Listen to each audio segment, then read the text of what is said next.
Private 5 లో third story చూస్తే మేడ్చల్ సామీర్పేట వరకు మెట్రో మార్గం పొడిగించాలని తెలంగాణ ప్రభుత్వం నిర్ణయించడం బీఆర్ఎస్ విజయమన్నారు కుత్బుల్లాపూర్ ఎమ్మెల్యే కేపీ వివేకానంద్. ఏడాదిగా మెట్రోపై కాలయాపన చేసి కేసీఆర్ ప్రభుత్వం తీసుకున్న నిర్ణయాన్ని నిన్న సీఎం రేవంత్ రెడ్డి ప్రకటించారన్నారు. కేసీఆర్ తెలంగాణ అభివృద్ధికి వేసిన రోడ్ మ్యాప్ ని రేవంత్ అమలు చేయక తప్పదన్నారు. మేడ్చల్ వరకు మెట్రో విస్తరించాలని సాధన సమితి ఆధ్వర్యంలో చేపట్టిన నిరసనల్లోనూ కేపీ వివేకానంద్ సహా బీఆర్ఎస్ నేతలు పాల్గొన్నారు. 23 కిలోమీటర్ల పారడైజ్ మేడ్చల్ మెట్రో మార్గానికి 22 కిలోమీటర్ల జేబీఎస్ సామీర్పేట్ మెట్రో కారిడార్ కి డీపీఆర్ల తయారీకి నిన్న గ్రీన్ సిగ్నల్ ఇచ్చారు సీఎం.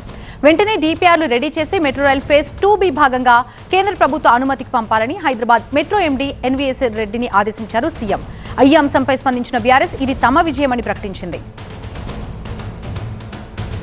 పూర్తి డీటెయిల్స్ మా ప్రతినిధి రాకేష్ అందిస్తారు. రాకేష్, ఈ క్రేజీ క్రెడిట్ ని బీఆర్ఎస్ తన ఖాతాలో వేసుకుంటుంది, దీన్ని ఏ విధంగా చూడాలంటారు?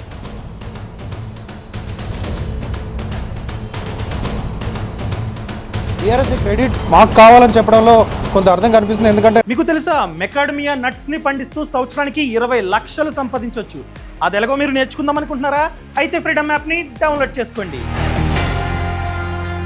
2022లోనే అప్పటి ముఖ్యమంత్రి కేసీఆర్ బీఆర్ఎస్ ప్రభుత్వం ఈ మెట్రో లైన్లన్నింటినీ కూడా ఎక్స్టెన్షన్ ఎక్కడికైతే సిటీలో ఉన్నటువంటి outer ring roads east west north south వరకు ఉన్నటువంటి ఔటర్ రింగ్ రోడ్ని కనెక్ట్ చేస్తూ మెట్రో లైన్లన్నింటినీ కూడా ఎక్స్టెన్షన్ చేసింది. ఆ రూట్లన్నింటినీ కూడా కాంగ్రెస్ అధికారంలోకి వచ్చిన తర్వాత మొత్తం మెట్రో లైన్లన్నింటినీ కూడా క్యాన్సిల్ చేసి కొత్త ప్రతిపాదనలకు తెరపైకి తీసుకొచ్చింది.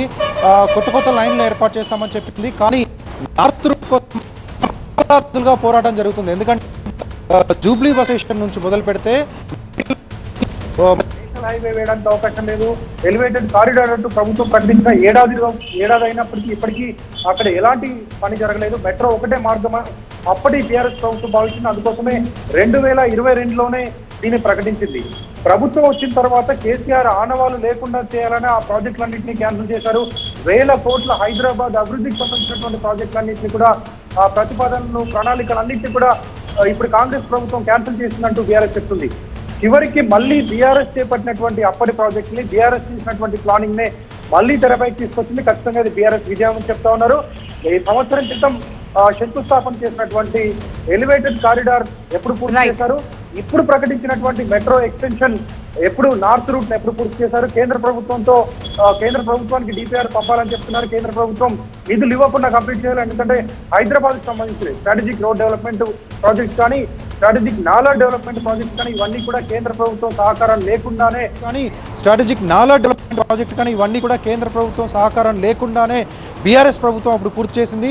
కాబట్టి చిత్తశుద్ధి ఉంటే కాంగ్రెస్ ప్రభుత్వం కూడా సెంట్రల్ గవర్నమెంట్తో లింకు లేకుండానే పూర్తి చేయాలి. ఎప్పటిలోపు పూర్తి చేస్తారో చెప్పాలి. హడావుడిగా ప్రారంభించడం కాదు, వాటిని పూర్తి చేసే బాధ్యత కూడా తీసుకొని ఎప్పటిలోగా పూర్తి చేస్తారో చెప్పాలి. ఇది ఖచ్చితంగా బీఆర్ఎస్ క్రెడిట్ అంటూ గట్టిగానే చెప్తుంది బీఆర్ఎస్.